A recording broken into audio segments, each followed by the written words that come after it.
on.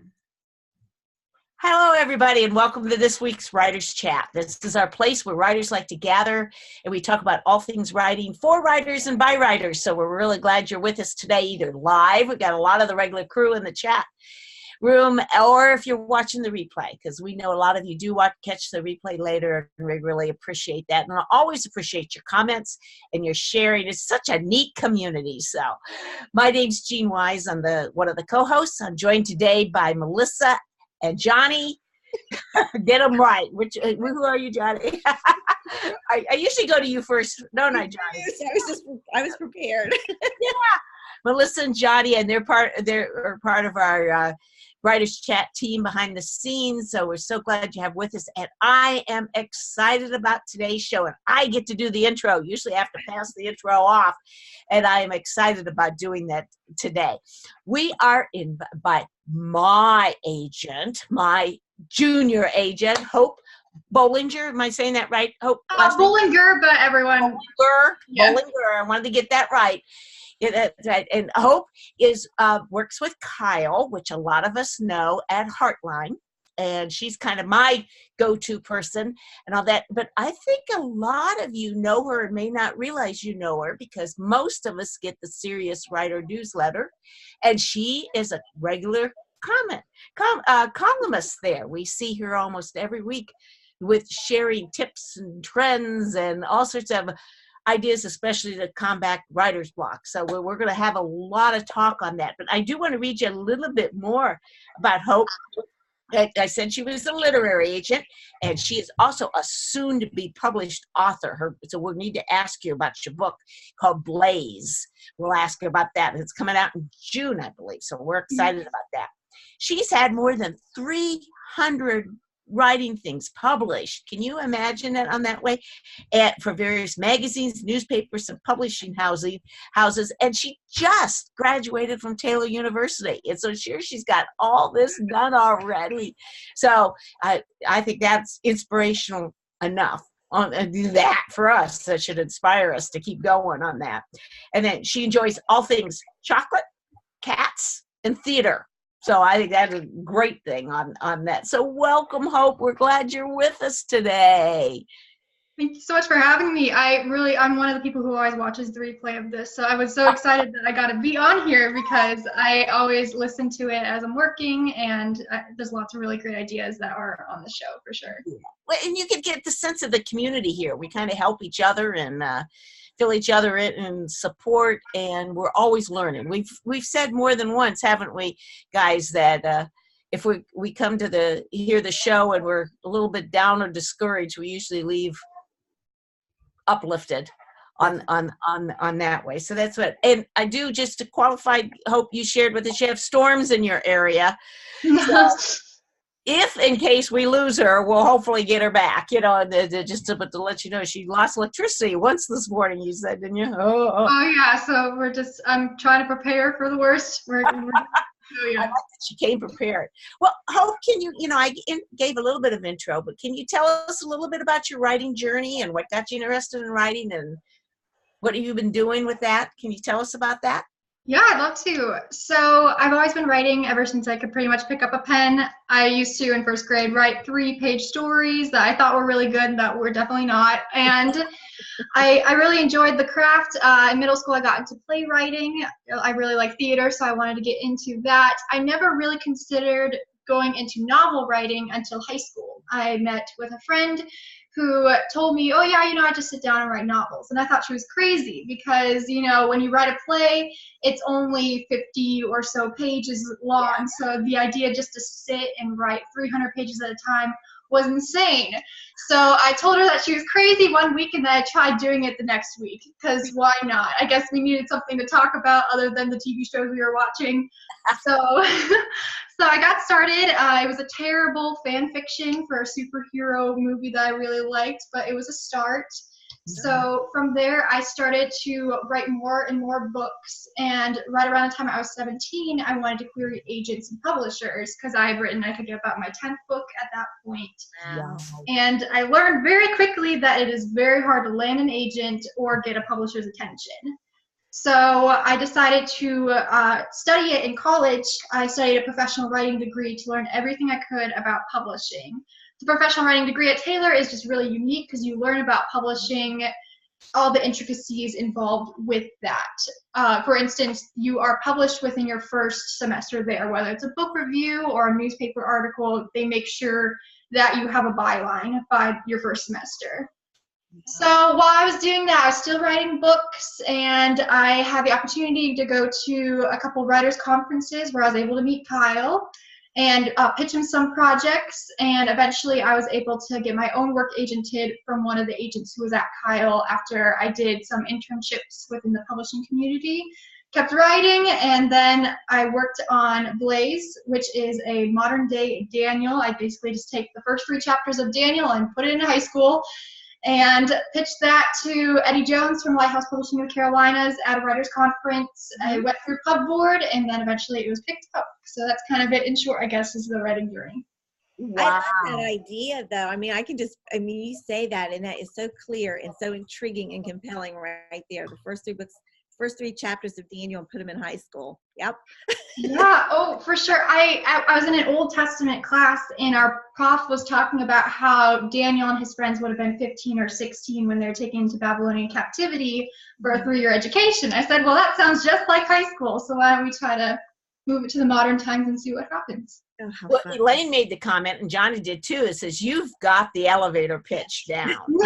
I mean, they say when you talk to an agent or a publisher, you should very succinctly in one sentence give them this is like, and you've got, how long did it take you to get that? Or did it just come? Or give us a tip on that. That's a great start. Oh, yeah. I mean, that one came pretty quickly just because it was pretty straightforward. But with other books that I have, you definitely have to spend a lot of time just pitching it to friends, seeing. I've had a really great writing professor who suggested having about 10 of them and sending them to a friend and asking them which one is the most compelling. Oftentimes people do Facebook voting. You could do that sort of thing and have people pick what their top choice is. But yeah, that is just an idea to get people interested. Well, it's very image oriented too. You know, if you know the book of Daniel, you know exactly on that. And when does the book come out? June 3rd. Oh, on that. So you're into the book launch phase. Oh yeah, which a lot of the writers' chats have been helpful. So not the target audience for that book, but you know what? Just that description, I want to read it. Because I want to see how you did. I just want to say, oh, what does that look like? So that, yeah, it just sounds so fun. That sounds and stuff. You said it was YA or? Yeah, it's for teen audiences, but a lot of people, you don't have to be a teen to read it. Johnny's young in heart. So. On that. Well, that is exciting news and stuff. And tell us a little bit about how you write for Serious Writer, the newsletter for Serious Writer. What do you share there, if in case somebody's not familiar with it? Sure. So I'm an assistant at Serious Writer working with Bethany, and I write a column known as Hope's Hacks, which basically give a tip a week on how to combat writer's block. They're usually a little bit more eclectic than just sit at your computer and write. I try to go a little out there for different ideas that have worked for me, have worked for friends, and that are just kind of fun to do. Good. So do you got a couple tips for us today? I do. I have at least 20, and more. So usually with writer's block, there's always the question, is writer's block real? Because a lot of writers don't think it is a real thing. I've talked to a lot of writer mentors who said, writer's block was a real thing until I had put food on the table, and then it disappeared all of a sudden. So I've heard that. So I'm still under the impression that it is real, just because I definitely deal with it on a day-to-day basis. I think it can stem from a couple areas. I think, honestly, one of the biggest things is people can often approach a really large project in a sprint mentality when really you need to think of it as a marathon. People get really fired up for the first couple chapters, and then that fire all of a sudden just evaporates by chapter 5. That's when I like to procrastinate. I find out I can clean my closet and do the dishes and run the sweeper a lot more than sitting here at the computer. Yeah, no, absolutely. I mean, usually around page 70 is where a lot of people just hit that block and just don't go Okay. on from there. Wow. So I think that could be the biggest thing. I think burning out is definitely a really big thing that can happen. I know you guys had a really great talk last week on taking care of yourself as a writer and what burnout can look like if you don't do that. So definitely highly recommend that if anyone didn't get a chance to see that. Just running out of ideas can be a thing. Sometimes you kind of used all your ideas and then you just have nothing and you're not really sure where to go next. I think insecurity can be a really big thing. There's a really big imposter syndrome that can affect a lot of writers. I feel that myself too. And you just wonder if you'll ever be good enough. You'll read really good writing from other people and think, wow, I'll never get here. But we forget that writing went through 6 different drafts to get where it was, or more than that. So I think that could be a really big thing. And then mental health is another thing. I'm a really big mental health advocate. So depression, anxiety can really play a big role in writer's block for sure. And we talked a little bit about this last week, and this goes back to self-confidence and self-esteem, is the comparison. Mm-hmm. You know, when someone else all of a sudden has a bestseller, or book sells more than yours, or book shoots up to be #1 or whatever, and you think, oh, I sold 20 copies. You know, it's whatever. It's just, I don't know. I find that comparison trap very hard. Yeah, no, I deal with that a lot as a writer just because, you know, a lot of my friends are writers. And so when they have really great success, you want to celebrate with them, but also you definitely feel, why haven't I reached there yet? Or should I be there yet? Why haven't I gotten there? So that is definitely guilty because you're celebrating with them, but you're kind of like, yeah, on that. Yeah. And I think that leads to writer's block. Yeah, no, I absolutely agree. I think the comparison, everyone always says comparison's the thief of joy, and I think that can definitely thieve you of your writing ideas. So I do have about 20 ideas. I can try to go through them. We can stop and talk about some of them. But yeah, these are some 20 ideas that definitely personally helped me and have helped a lot of writers. So my #1 thing is set word count goals they can try to hit each day.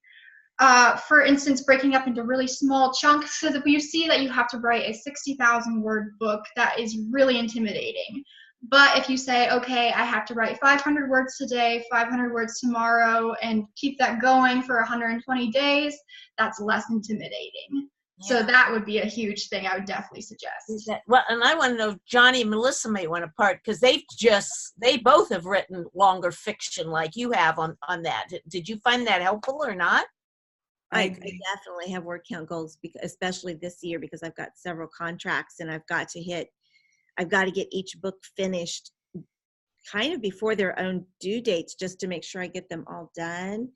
And so if I missed, like last week, I did not hit them all. And so now it's like I'm a little behind and it's more pressure.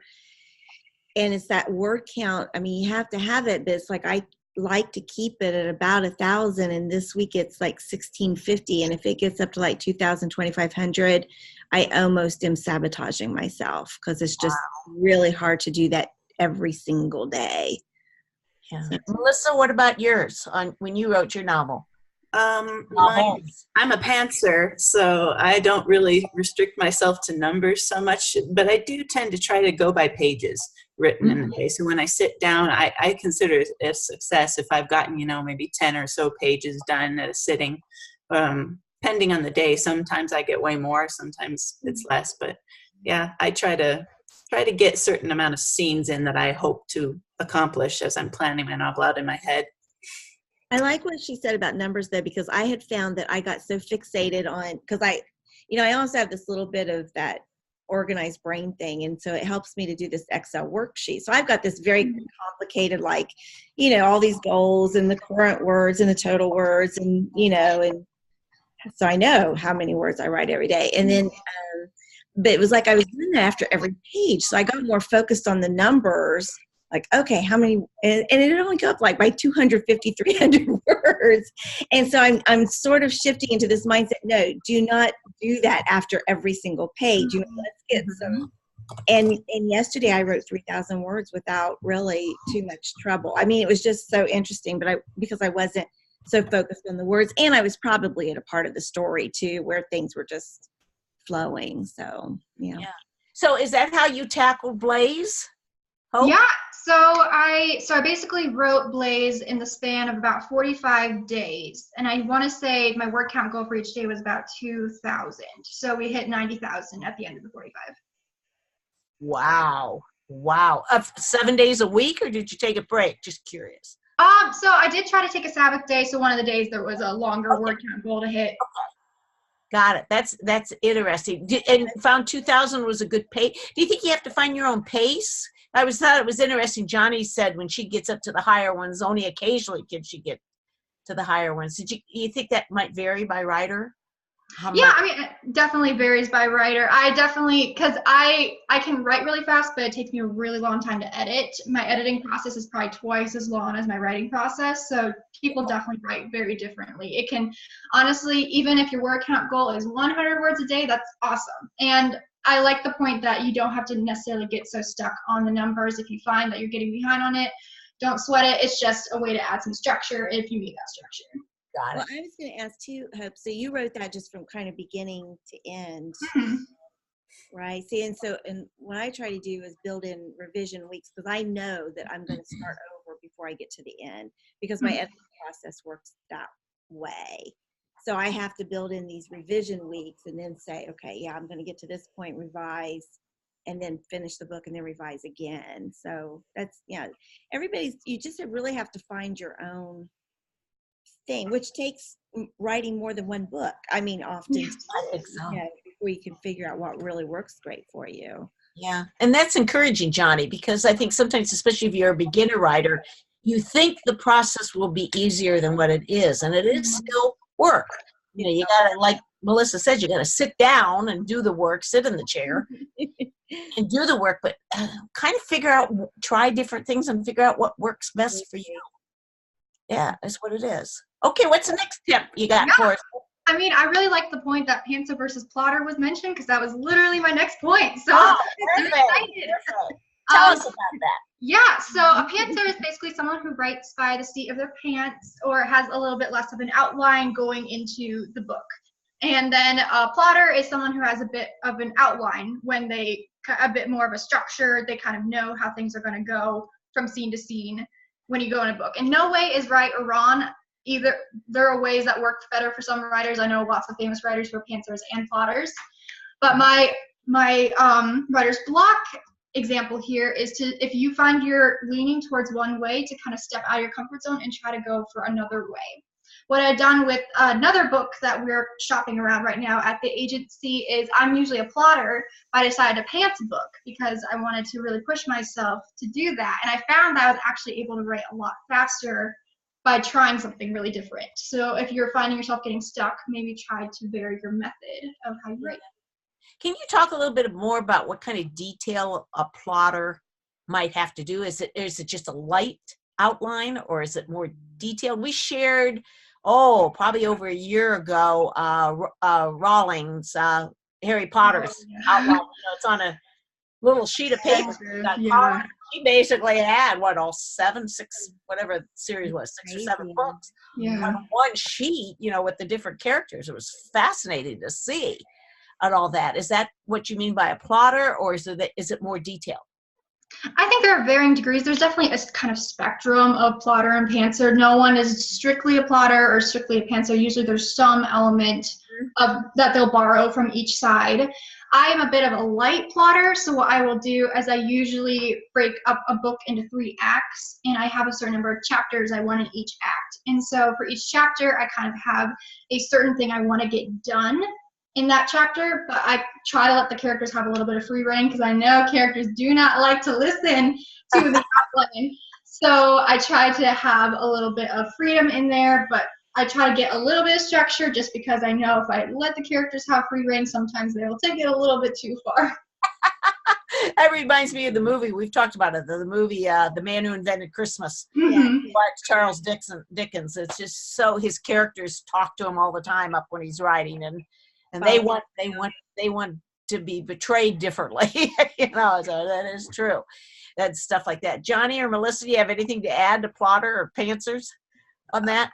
I love that she mentioned that most of us are hybrids, because it's true. And then that getting out of your zone and trying something different, that's exactly what worked for me. I would do, since I do historical fiction, I do some pretty extensive researching. And so that kind of gave me an idea of how to outline things. And so I would go and I'd actually create an intricate timeline and go and see, where am I stuck? Oh, this is why I'm off.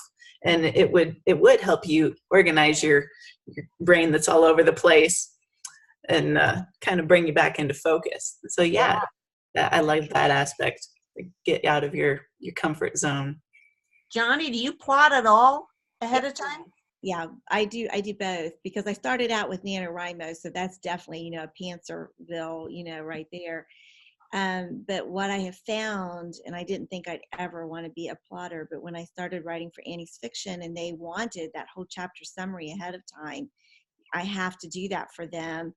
And I am finding that I kind of like that, having an idea. And there's still surprises. Characters still do strange things.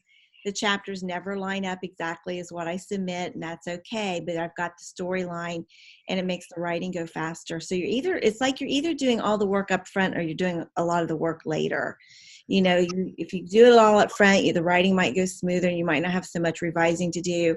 If you pants it, you're probably going to have a lot more editing. But right now, the novella I'm writing for Barber, I'm pantsing it, and a little bit, and it's making me tense. And I think it's because I've been doing the other method for about a year now. And yeah.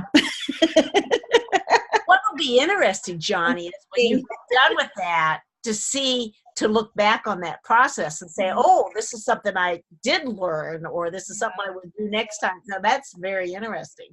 I love the fluid of being able to do the two systems as writers. That's kind of exciting, really. Yeah. On that, do you see plotting and pantsers, wow, or say that. Hope, do you see that working in nonfiction too? Is it mainly fiction? I would say nonfiction, you definitely need structure. So I'm a little bit unfamiliar with writing nonfiction, only because I've only written one book that was nonfiction.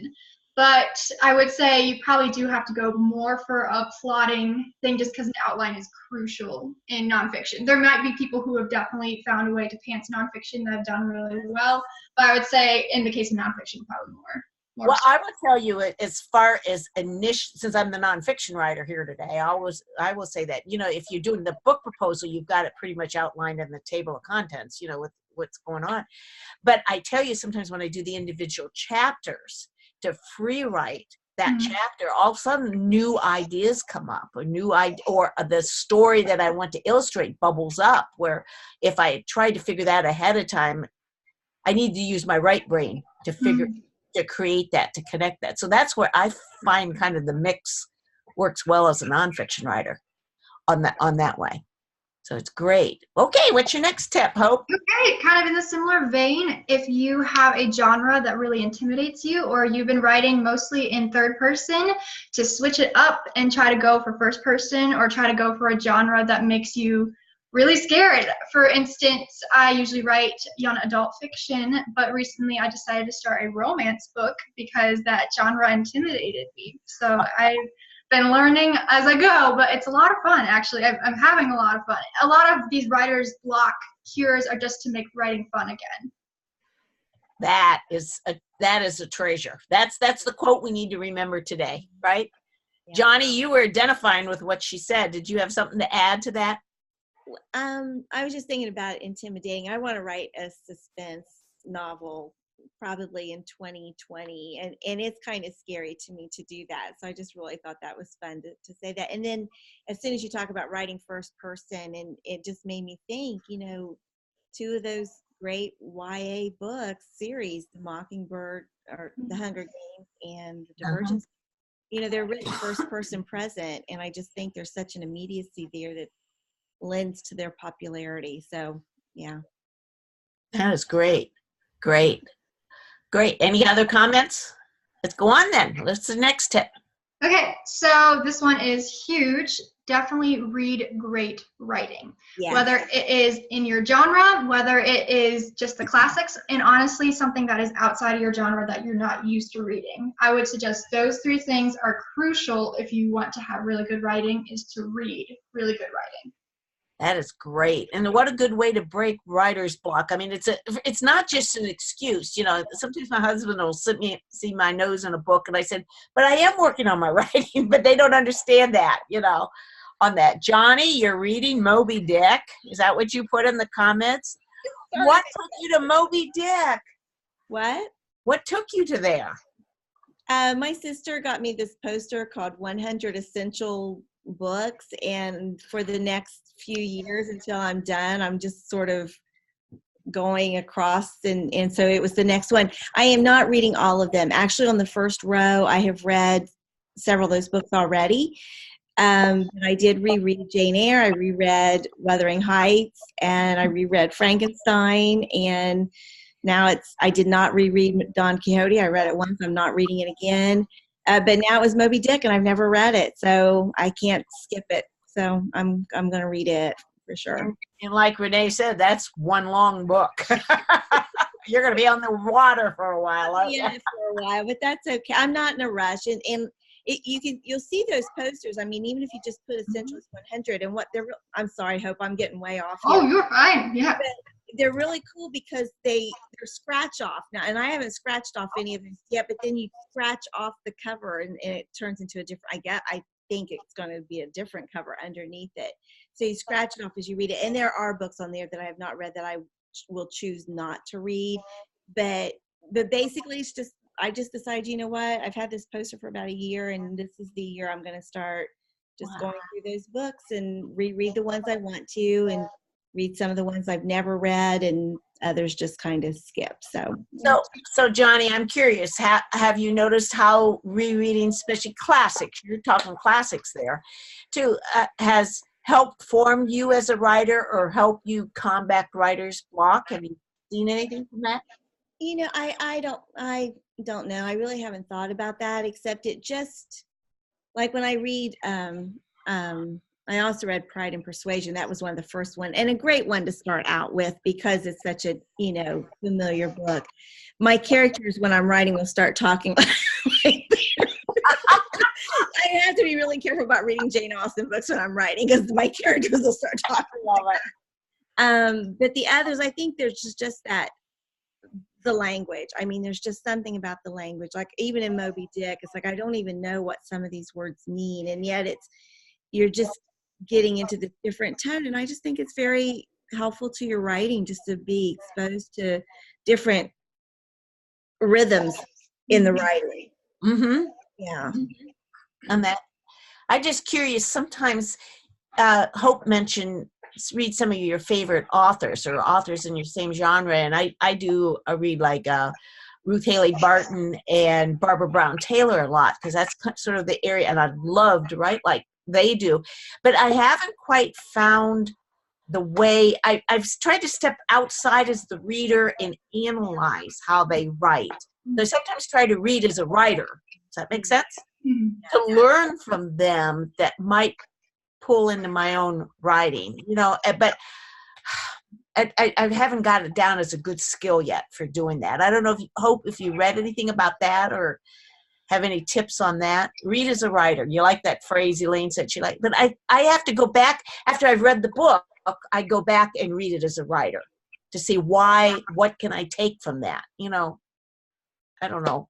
Yeah, no, I mean, I really like that tip because I think it's one to read a book and enjoy it and then read and see kind of what they do. I have a lot of friends who are film majors, and so every single time they see a movie, the formula is running through their head. They know exactly what's going to happen. So I think, yeah, that's a really good idea to not only have a way to enjoy it, just so you're not purposely just reading just to see what they're doing, but also to make it an enjoyable task too. It is enjoyable. Well, I've learned on like Barbara Brown Taylor. Now we're really off the topic, but but this helps me with writer's block. So I guess it is on the topic. I've learned to step back. We just finished the group that I meet that we talk about reading her, Learning to Walk in the Dark, I think is the name of it. And it's really just, stepped back and looked at the book as a whole. how did she put it together? It is a nonfiction book, so that, again, that's my area. And I saw, it's a series of essays, series of reflection type things. And then I took certain chapters that I really liked, looked how she put together as a chapter, and then I looked how she put together as a scene, like Melissa mentioned, a scene, so it's more than just paragraph. And then I actually looked at a specific paragraph that I had underlined, like that, what was it in there that appealed to me? What kind of language techniques? What kind of, she uses a lot of metaphors. How did she develop that metaphor? What else did she do with that metaphor in the chapter? That's what I've been trying to learn from Barbara Brown Taylor, and stuff. So, and stuff. Melissa, you've done that? Oh, I was answering something in the chat. Okay, you answered something else. I wasn't sure if you were referring that you've taken that, but I've pulled them apart like that sometimes to try to learn that a little bit more on that. Okay, any comments more? You want to go on, Hope, then? Sure, we can. I know there's a lot of really great chat comments that are happening too. I like seeing these pop up. Everyone has a lot of really great ideas. They're talking about some of the different classics and stuff. The stuff I haven't paid that much attention to, but they're talking all about Wuthering Heights and there's a comment here from Norma that James Scott Bell recommends copying a few pages of your favorite novel in critique and analyze it. What do you think about doing that? She asked that question. I think that's a really great idea. There's something about writing something down by hand that really commits it to memory.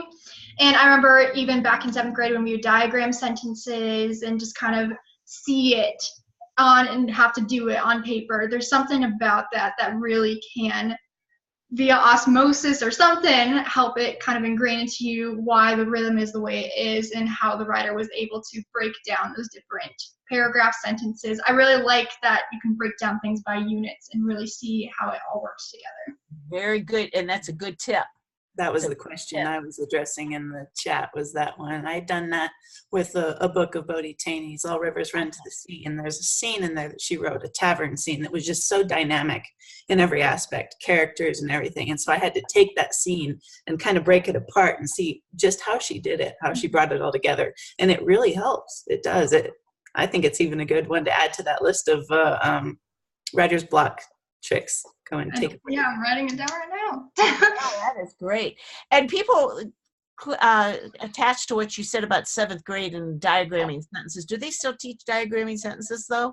I don't know if they still teach that. I don't know if I was the last of the people to learn it. I'm not sure if people are still learning it.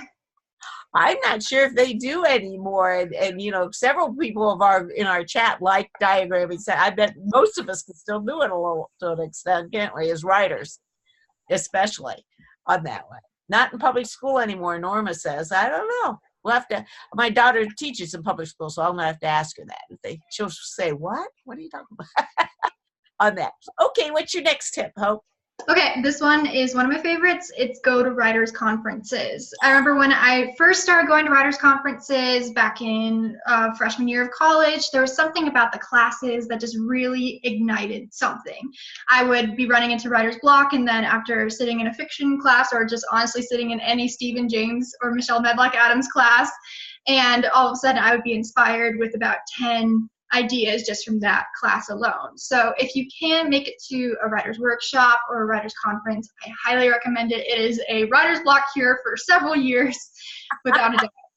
Well, I think we can all pitch in on that one. Johnny, you want to talk about writers' conference? Do your spiel about how much you like writers' conferences. I love writers' conferences, and it is one of the things that I always recommend when people ask me what to do. It's like, yes, definitely need to get to a writers' conference.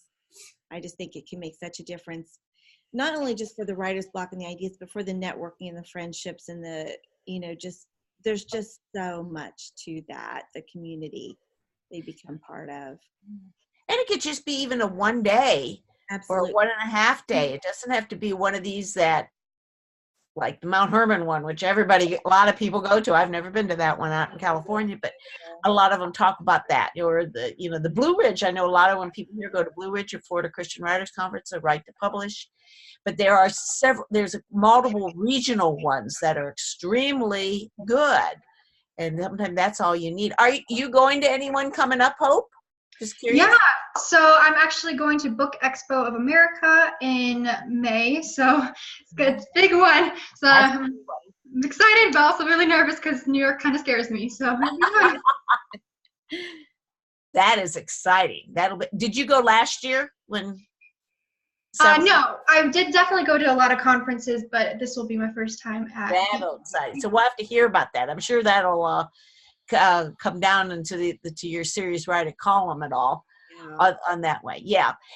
Norma made the comment she wished she could go to more, but she went to 2 last year for the first time. And, that really makes, I usually try to go to at least 1 a year is kind of what I try, but you don't always get them in, but you make that effort on that way and stuff. Yeah, and schedules can definitely get crazy. I know it can be really difficult because these things are sometimes on certain weekends. I know there are some online writers conferences. I wish I had a name on hand, but I do know those are available. Also, classes offered by Serious Writer can have a sort of conference feel. It's kind of a conference just really boiled down to one class in essence. Those can be really helpful too, but I think 1 a year is awesome that you're able to get to.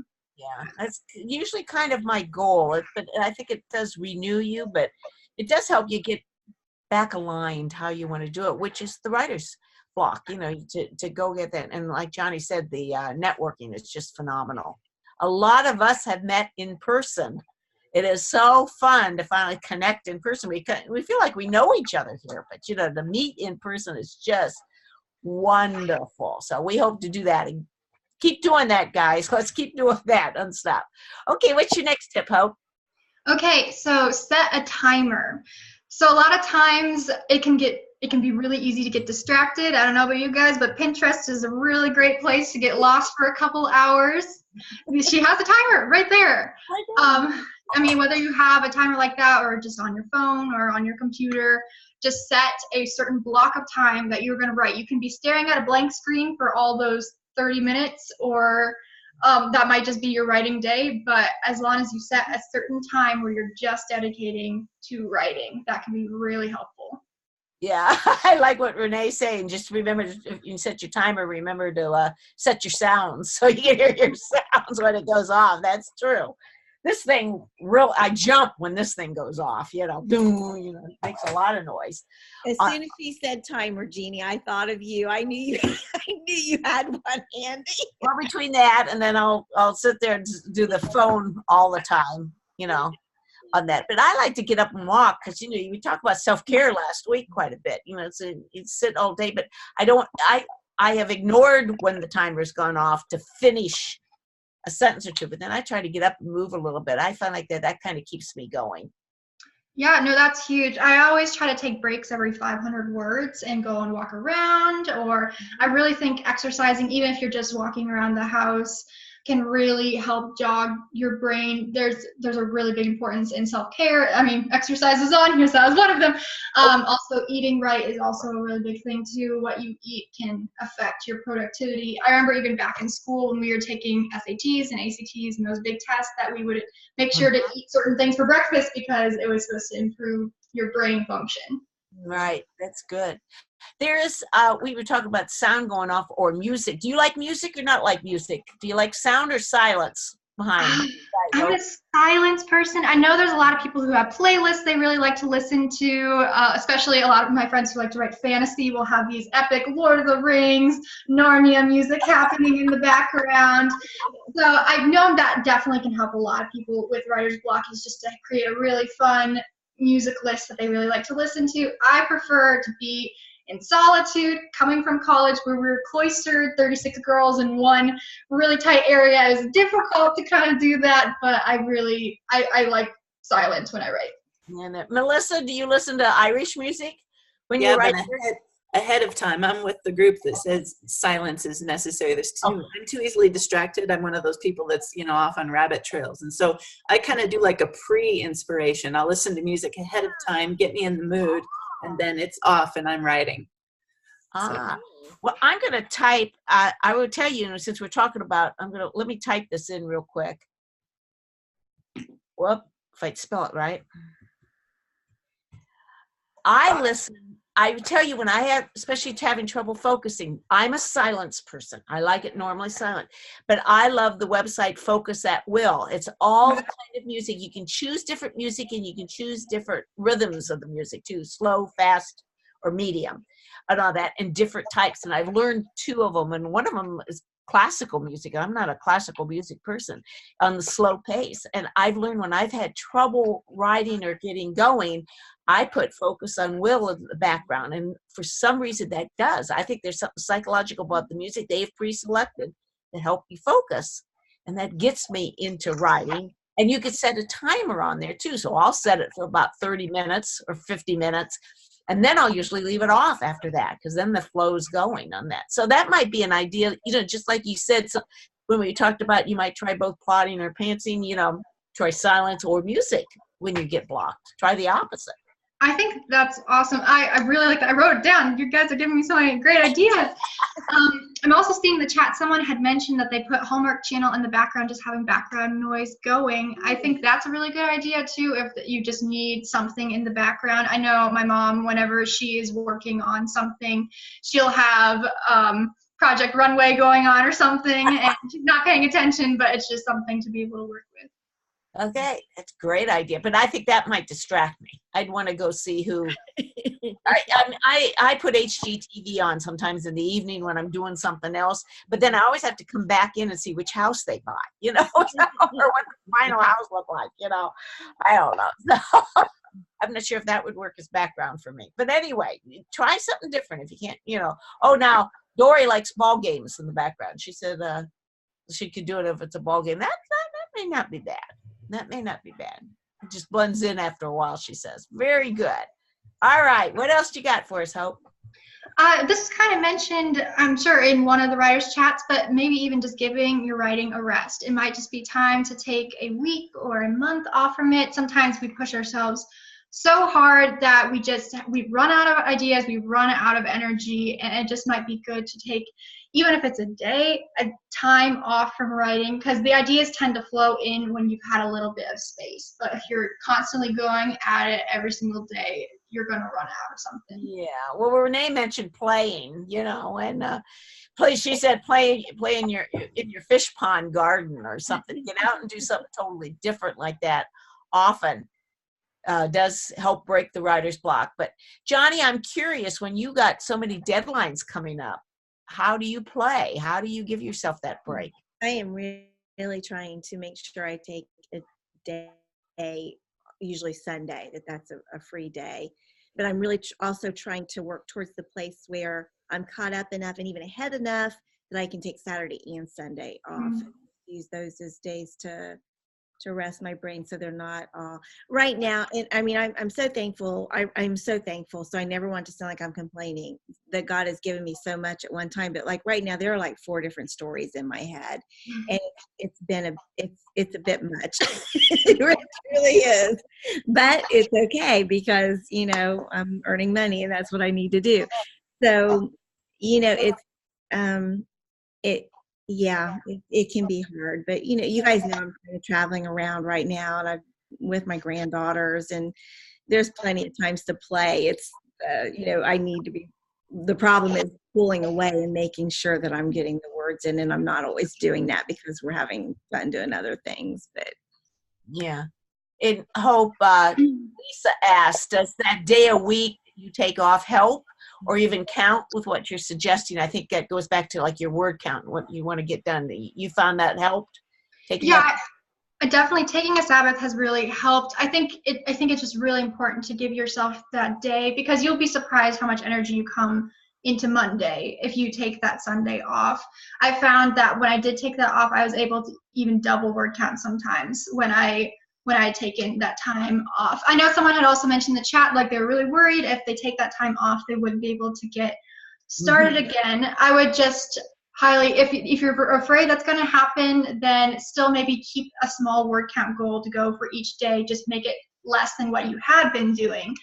If you're just really concerned if that will happen. But I mean, most of the time, even if you step away, their ideas will come. I find ideas will come to me during just random times when you don't expect them. Always have a notebook handy or notes on your phone or something, because they're going to get you at 2 a.m. and you're not going to know what to do with them. So I find it when they come when I'm exercising or when I'm driving the car or shower. Shower. The other one. Shower is the other one. Yeah, that's exactly. They sneak up on you and stuff. Have you noticed that, Melissa? Oh, definitely. Yeah. The car is a big culprit for me while driving. And yeah, all those places at nighttime when you're trying to fall asleep. That's where the stories hit. Like, okay, do I get up and write it or do I sleep because I know I have to get up early and I can't? Crazy. Sometimes if you write them down, then you can't read them in the morning either. What's this mean? That is exactly on that way. Well, we've got about 10 minutes left before we bring everybody back in, Hope. So I don't want to miss something else that's important on your list. So I mean, there are quite a few things on here. Oh goodness. Okay. Well, then definitely will need to cover this one. Praying about it is huge. I think I know there's a serious writer post at one point and people are giving suggestions. I think the second one on there was pray about it. I think that can be really huge just because sometimes writer's block can be a thorn in the side and you just might need to pray about it. Reading scripture is really helpful too. I love the Psalms. Psalm 103 is my favorite, but that would be a really great place to start. It's a great suggestion. And we've done that here, haven't we? We've actually stopped and prayed for one another, especially in the after party on that way. On that. Norma said if we can't get to all your 20, we can always post them on their Facebook page too. And I can post a blog post too and send you that link and I can get them down too. That would be super. We'd appreciate that. Thank you and stuff. So highlight a few more of the things at the time that we've got left. Yeah, so one thing I really like is to either have an accountability partner or a co-author, because this person makes sure you kind of stay on top of it. When I ran track, I always kind of slacked on running unless someone was running by my side. Then I all of a sudden was doing what we needed to do, so that's definitely huge. Very good. Do you think it should be someone in within your genre, in another fiction writer, or if let's say you weren't co-writing something together? I think it depends. I have definitely co-written stuff. I'm co-writing a romance right now with a writer, which I'm not used to writing. I'm co-writing a YA with someone who I am used to writing that, but I've seen people go all sorts of ways with a genre they're not comfortable with, what they are. I think the most important thing is just finding someone who you really click with, because I've had definitely co-authoring experiences where they didn't work out, but definitely finding those, and you can meet a lot of really great people, even people in this chat who would be a great person to partner with. So don't be discouraged if the first or second person that you do that with doesn't work out as well. It's still a good idea. Yeah. All right. That's great. Okay. One thing is if you find yourself constantly editing and you're not getting a whole lot of writing done, try to turn off that internal editor for at least a little bit. Even if you just have to get through that whole first draft and then go back and edit it, that could be a thing, just because it's that internal editor can just really get to you sometimes, and you can just listen to that, and then it's never perfect. The first draft is not supposed to be perfect at all, so if you have to just turn it off until you're done with that chapter, then just turn it off till you get done with that chapter. So sometimes just plow through it and worry about it later. Don't you leave markers or something? How do you've done that when you've had a scene that you knew wasn't right? How do you do that? Because you can just, because I do so much, especially at first, it was every word had to be right before I can move on. And you've got to get past doing that if you're going to get, words written. So I oftentimes, especially for beats, like when someone says, you got the dialogue, and I'll just put their name and in brackets write action and keep on going, because it takes too long right then to sit down and try to come up with the different unique action, something more than stirring their coffee. You want some, because that's an easy one. So yeah, I've just taught myself, I bracket lots of things, and then I know that, it's not really what I want there, but I don't have to worry about it. And what I am doing now, because I'm, I don't know why, I put at the very top of it, I write discovery draft. And that way it's kind of like if anyone ever finds it, like if I die before it's edited, They'll know that this was not my final draft, or this was not supposed. So if there's a lot of junk in it, it was there for a reason. So it's this discovery draft right there first.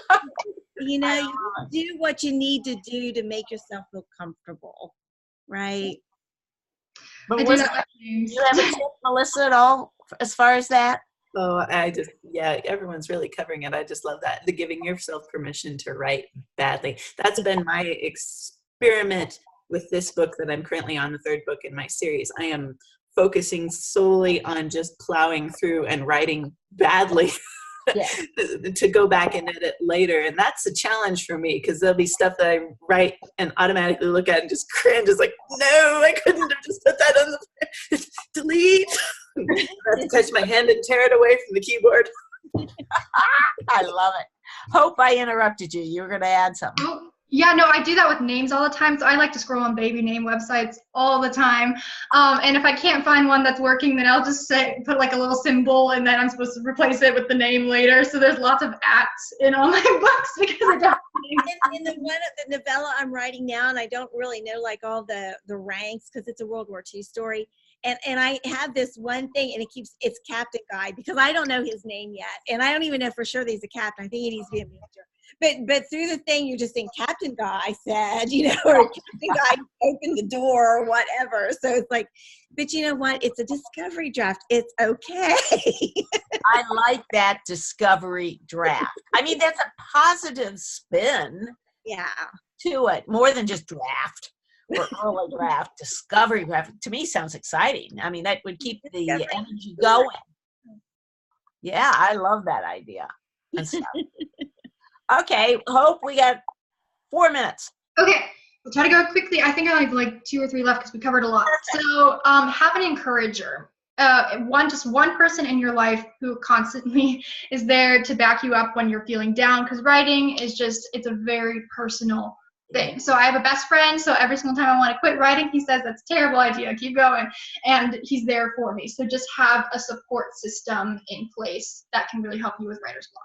Right. And writer's chat helps in that, I think, a little in that way, you know, because like you said earlier, that more than often what we have said, several of us have come kind of discouraged to Tuesday mornings and have left encouraged the rest of the day. Johnny, I want you to be sure you notice what Elaine said in the chat. I was just laughing at now they'll be publishing your discovery drafts, you know, as the world famous author. They go back for those, you know, and find the early sketches of Michelangelo, you know, on that. So they'll find those discovery drafts. Look out for that. Okay, Hope, let's wrap it up here. What else do you got? Okay, 2 really quick ones. You have to be careful with this one because it doesn't work for everyone, but revisit old work because you can see how much you've grown as a writer. If I look at any of my drafts from high school, I've seen that I've at least made some progress from then. So, again, it just depends because some people can get really discouraged if they see what their old writing was, but it does help sometimes. Oh, that is a great one. That is great. Sometimes because I'm a blogger, just to visit old blogs, my old blog posts, I can see that. So it's not just drafts of books. It could be an article that you wrote too, and any of your writing on that way. So that's great. That is great. You got one more? Yes, last one I had on here is just listen to writing podcasts. So the fact that you all are on here is great. That you come here on a weekly basis is really great because that can give you a lot of ideas. I mean, I already have several ideas for the Hope Text column just from this talk alone. So yeah, and they're huge. I mean, Brew and Ink is a really good one. Genre chats are really cool to see what people in different genres are doing. Podcasts. You said they're podcasts. Podcasts or just YouTube, anything that talks about writing. I just said podcast as a general umbrella. And what were the 2 you mentioned right off? I mean, obviously, Writers Chats, and then Brew and Ink podcast is a really good one. They'll do a different story, but they'll also talk about something in the writing world. And then Genre Chats is a really good one because they talk about specific genres. You're right. And Johnny, don't you do one? What do you do with your novelists? Novelists Unwind.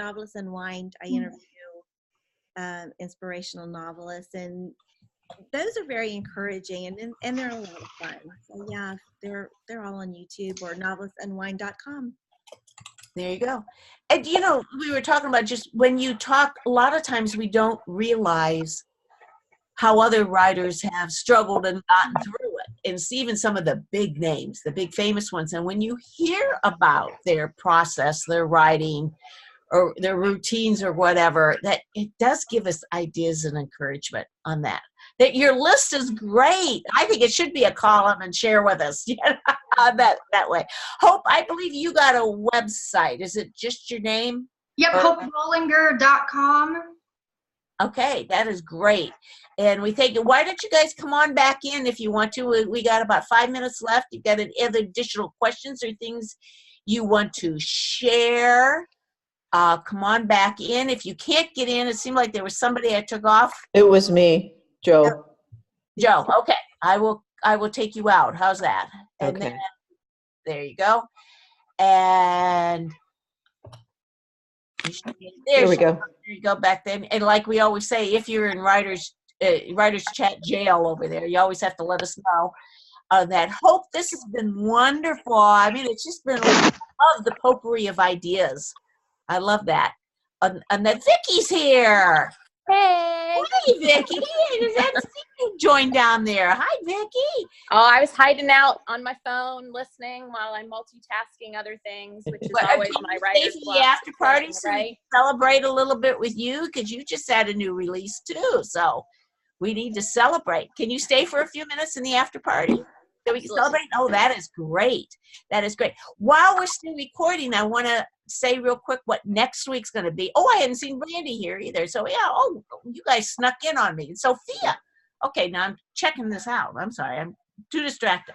Next week, and I kind of hinted to it a few minutes ago, we're going to talk about kind of two things that are related. We're going to talk a lot about writers' routines. We had shared an article on the Writers Chat page a number of months ago, and we're going to kind of go back and revisit some of those writers, because often that's where we can get the encouragement and get ideas, and maybe especially when we're facing writer's block. So this will be a good follow-up to it, to discover something on that. But along with that is I want to share a little bit about a book that I finished reading that I just think as writers we can get a lot out of it. It's called Atomic Habits. It's by James Clear, and I'm going to highlight some few things out of that, because I think a lot of our routines can also develop into good, healthy habits for us as writers. Or how do we break some of those bad habits we have? For example, putting HGTV on and getting distracted for 4 hours, or playing with Facebook for 4 hours, something like that on that. But anyway, I just said, so I think it'll be kind of a little bit different one way, and maybe give us some more tools for our toolbox to be better writers on that. So that's what we have next week. So anybody have comments or questions in the last final minutes you want to share with Hope, or ask Hope, for those of you that are here? Does anybody have an issue with, I pre-write things in my head, and then when I get to paper, it won't come anymore. It's gone. What do you do with that? Anyone else have that problem? They almost evaporate, don't they? Yes. Yeah. Anybody have a comment on that? I have been, I had this idea myself as well, and someone suggested to me that you always have a recorder with you. And speak into the recorder, and then you don't lose what it is you're thinking. Good. Our phones are all recorders now. If you got a smartphone. Right. Oh, Lisa says she talks to Siri. We say, she'll pop on if I say, here's Siri. But I've done that in the car. Hey, Siri, remind me when I get home too. And that right. A lot of times it's some of it's gibberish, but it's enough there that I have to remember. Yeah. On that. Recorder, a piece of paper, Sophia says. Yeah, on that. But if it's in the middle of the night, I have scribbled them in the middle of the night, and it has not made sense to me in the morning. Then I just, Hope mentioned prayer. Then I just pray, because I think, okay, if that was that key of an idea, or if you want me to do something with that, Lord, God will bring it back. Back around, on that. Any other questions or comments? We okay? Well, I have a question, but not related to Hope. Are we off? Are we off right now? No, why don't you hold on to it just for a minute? We'll finish up and then we'll go because it is noon. Hope, thank you very much for the time. Yes, thank you. It's so delightful to have you here in real person. You know, we're so used to reading you on the Serious Writer newsletter, and we look forward to your release of Blaze in June on that. So let's look for that. And those of you that it sounds very intriguing. It's based on the book of first 3 chapters of the book of Daniel. Is that what you said? Yep. On that, so we're excited. So thank you for your 20 points on writer's block. I think that inspired us all today, and we look forward to seeing you all next week. And thank you for watching the replay. If you're watching the replay, and it's so fun to see everybody here today. So we'll sign off from the recording, and we'll see you all next week. Bye now. Bye.